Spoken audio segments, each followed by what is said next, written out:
When it seems that everything has already been said, a new round begins. When the world is tired of watching, but cannot look away, sirens sound, explosions thunder, destinies are destroyed. The war in Ukraine continues, but behind the dry reports and official statements are real people, real pain and events that are right now determining the future of not only Europe, but the whole world. Today we will analyze what is happening on the front lines, where the conflict is heading, who is behind the key decisions, and where it all may lead. Let's start with the main thing, the front line. The summer of 2025 has become one of the most intense periods in the entire war. In the east, especially in the area of Kupiansk, Avdiivka and Chasiv Yar, fierce fighting continues. The Russian army is trying to advance forward using assault groups, artillery and aviation. However, the armed forces of Ukraine are holding the line, strengthening their positions, using drones, high-precision strikes and Western weapons. Serious changes are also taking place in the southern direction.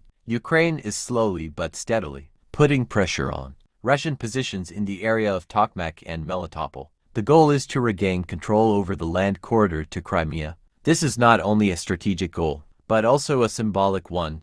Crimea remains the #1 point of tension. At the same time, attacks on the Crimean bridge, warehouses, and airfields are intensifying. The Ukrainian armed forces are using Storm Shadow missiles, attacks, and new generation FPV drones. These strikes do not only hit equipment, they destroy logistics and demoralize the enemy. But war is not only about tanks and missiles, it is about people. Ukrainian volunteers continue to risk their lives delivering aid to the front lines. Medics, rescuers, and ordinary city residents under fire are heroes, who are not always mentioned in the reports. And how many stories will we never know? In Kharkov, Nikopol, and Sumy Oblast, every day is under threat to life. But despite this, schools are opening, businesses are working, the country is alive. This is not statistics. This is the strength of the nation. International support remains critically important. The United States, Great Britain, Germany, France, Poland continue to supply weapons,